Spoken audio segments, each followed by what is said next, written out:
Hello and welcome to a Sky Sports Gameweek 29 preview. So looking at a few picks for the week, it would be the Burnley boys, the Burnley double, so Wout Weghorst and Nick Pope. Weghorst is doing really good lately. I mean, he's got a goal already, 2 assists and 2 man of the matches, and he's only played, 5 games so far, so he's doing really well.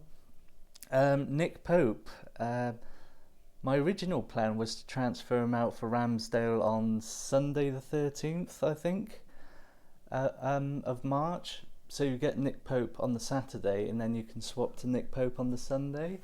But the way Nick Pope's playing lately, the way Burnley are playing lately, I think he could just be a keep for quite a long time. And I've highlighted there on the 10th of April he plays Norwich as well, so that's a good game. And those fixtures from the 26th to then, really, I mean, they look pretty decent. They're capable of keeping a clean sheet against Chelsea as well, I would think. Not necessarily Man City though, but that's a pretty good run of games. So maybe if you want to save a transfer, you could just hold on to him. So looking to tonight, most people probably have either one or two of the Southampton boys, Ward-Prowse or Broja. They've got a really nice fixture run as well, till about the 9th of the 4th. I haven't looked any further, to be honest, but they're a good set of games. I'm happy that I chose Ward-Prowse from the overhaul now, actually, because he seems to be picking up the passing tier here and there again, which is good. I mean, hopefully he'll get it tonight against Norwich, you'd think. Watford, you'd think he would get it. At least those 2 games. I mean, it's kind of hard to predict where they might get the passing tier, but yeah, I would think those 2 games at least. Plus he's got so many avenues of points. So he'll be my captain for tonight, that's for sure. So just been having a look at the player bonus points for Southampton, and Elyounoussi comes up there with some shot tiers, man of the match. Broja as well, shot tier, man of the match. I wouldn't go for Romeo, that's for sure, but Kyle Walker-Peters, he's not too bad. If only Southampton could keep more clean sheets, I would definitely probably consider him a bit more, because he bombs up and down that flank.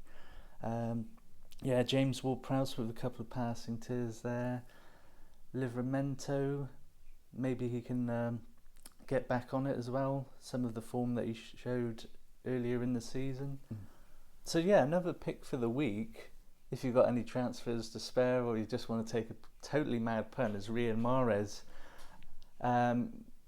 He'll be decent on all formats as well. I'm probably going to get him on FPL on a free hit.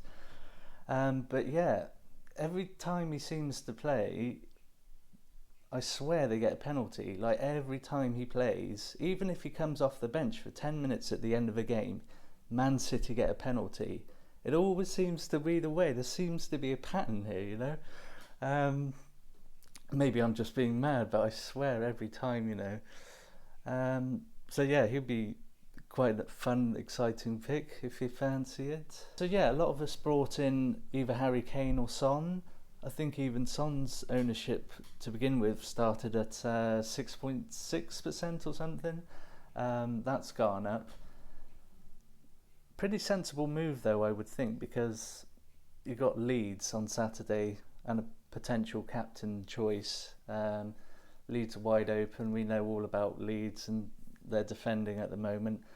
And I think it's the sort of game that Tottenham can thrive on, because they seem to thrive on a lot of space behind. As we saw against Man City, I actually thought when they played Burnley, this is going to be a tough game, because Tottenham seem to struggle when they have to they're expected to play on the front foot a bit. So you'd expect quite a few goals there against Leeds, hopefully. Everton, that's a bit more tricky to predict, but I still expect a few goals there. So my transfer plans for March, as things stand, would probably be Rudiger in on the 13th against Newcastle, Then Chelsea have a pretty decent run then. You'd expect them to get passing tier in probably most of those games, I would say. Maybe not against Leeds. It's just whether to go for 1 or 2 at the moment. The player I'm thinking about sacrificing at the moment is actually Trent. Can't get rid of Van Dijk. I mean, the amount of points he's got for me and rank rises, especially when he bangs in a header like he did the other day. He really is a red Rolls Royce. He's just so good. Van Dijk gets a passing tier all the time. It's great to see Matip score as well, because I was talking about him in the last video and almost wish I went for him from the overhaul, really. He's another one for passing tier as well. Trent is just not hitting that at all. I think I'd rather prefer the consistent 5-pointers minimum, at least. I also had a look at potential entry points for Tielemans. I highlighted there from the 19th of the 3rd to the 9th of the 4th. The problem is, though, who do you take him out for at the moment? I don't want to get rid of Bowen, really, because he could punish you big time. Although West Ham do seem to be on a slow burn fade, towards the second half of the season. I hope not, to be honest, because I want to see West Ham do well, but they just seem to be, fading out slowly. It could be a slow finish for West Ham, I think. And the problem is with West Ham is if Bowen's not firing, no one else seems to be either at the moment. Antonio hasn't done anything since the first 3 games of the season. You got Soucek, he might score you a few goals. Fornals isn't doing much. Ben Rahm's not doing much. You just can't help but wonder where the goal's going to come from. And lastly, as a real outside punt, Newcastle have 2 single game days coming up, one late March and one early April, I think it is. But yeah, Joe Willock, he scored 8 goals towards the end of last season. He looked really good. Every time I checked the scores last season, he scored a goal. It's like, oh, he's popped in another one. But I also noticed that he's picked up a few tackle tiers. If he can start sort of performing well and banging them in, I might half consider it, but I probably won't do it. But it's just a player you can keep an eye on for the future. So yeah, just looking at last week's overall total, so I got 155 points. Last night I captained Gabriel. That was not a good start from Gabriel, I tell you, because that was such a howler of a back pass and pretty much gave away the goal. That was Arsenal's clean sheet out the window pretty early, so I thought, oh god, here we go. I've gone against the highly owned Kilman, and it's not going to work. But luckily, Kilman and Wolves lost their clean sheet as well. So yeah, the main stars this week is obviously Mo Salah, absolutely on fire, incredible. Nick Pope again with a nice clean sheet. Van Dijk, I fancied him to score against Leeds, which he did, and yeah, that very late goal was really welcome, to be honest. Yeah, Ward-Prowse again with a passing tier.